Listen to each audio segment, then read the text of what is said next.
Native Americans have come a long way from how they were typically depicted in the old Hollywood westerns. And now they're writing, directing, producing, and starring in their own award-winning productions.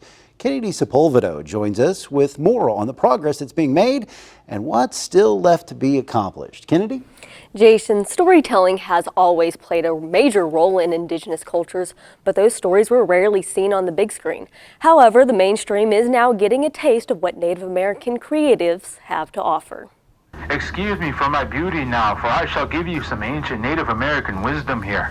From Reservation Dogs in Rutherford Falls to newly released Prey, upcoming Killers of the Flower Moon, and yet to be shot Fancy Dance, Indigenous representation in film and media is seeing a shift, and Oklahoma is home to many new production sites. The change that we're seeing now is definitely moving more quickly than it has in the past, but everything that Cherokee Nation Film Office and other people working in this field are doing, we're standing on the shoulders of other Native people who have been really working at this for a long time. These changes start with Native artists, filmmakers, actors and actresses, and other creatives coming together to be the change they want to see. When I was 15 and I started making films, I was like, I would really like to help put Indigenous people on the map, and I've just been very fortunate to be able to do that in the last couple of years with working on Reservation Dogs, Killers of the Flower Moon, the new Martin Scorsese film about the Osage murders, and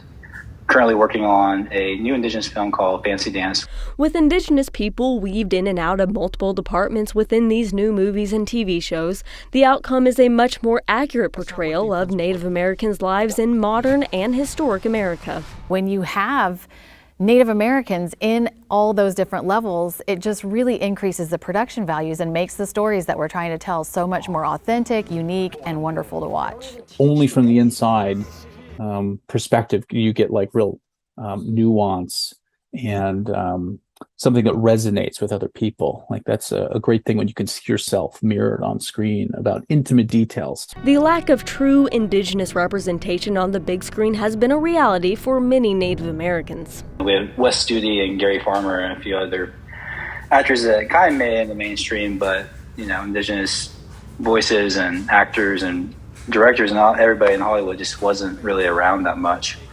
So that was really hard growing up. Native Americans have been represented at a rate of less than 1% in traditional media and television. And when we have been represented, it many times is based off of stereotypes that, of course, are harmful to our people.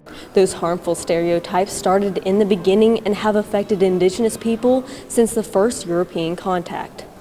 And we can still see those repercussions today. I mean, so many of our tribes have a name for themselves that they call themselves in their own language, and then they have a name that other people know them by. And almost every tribe is like that. Leslie Half Moon worked on the curatorial team that designed and built the misrepresentation wall at the First Americans Museum. We knew that it was going to be called misrepresentation, and we were like, we should really make that neon sign blinking so that the miss part is blinking so that somebody knows immediately, like, this is both. You're getting both sides of the story in here. This is how we've been misrepresented, and this is how we represent ourselves. One side showing the misrepresentation of Indigenous people and culture, the other is filled with Indigenous artists' response to those stereotypes. Just around the corner, another exhibit that mimics a native's living room with items you may find in the average household and a TV. Newsflash, Cherokees do not wear headsets. So, not cool? That in recent years has more options for Indigenous characters on the screen than the old westerns that played into the demonizing stereotypes. Kirk Douglas as the Indian fighter, impregnable as a man. Elsa Martinelli as his beloved. Who is not only not Native American, but also not American. She was born and raised in Italy and played the beautiful daughter of the Sioux chief. Once we kind of shift into like maybe the 60s, 70s, we start to see a change in the stereotype. It's a Native American that's very spiritual, connected to the earth. I know every rock and tree and creature has a life, has a spirit, has a name.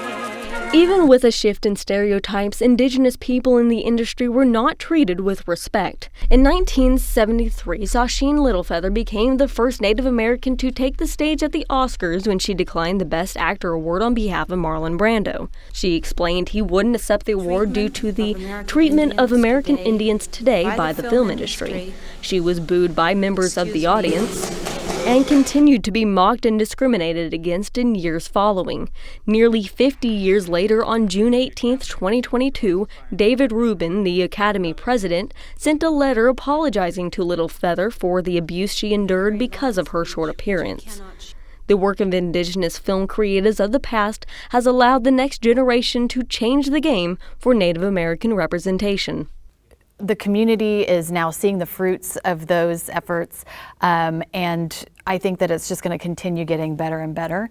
But we definitely have seen it come from people like Sterling and other Indigenous filmmakers who are really, saying, please, Hollywood, let's do it our way, listen to us. And Hollywood is now listening, and it's great. Considering the diverse stories between hundreds of tribes throughout the U.S., there are countless opportunities for more stories to be shared in the future. And with that, opportunities for other Indigenous artists, such as fashion designers, to see their looks on the red carpet of these movie premieres.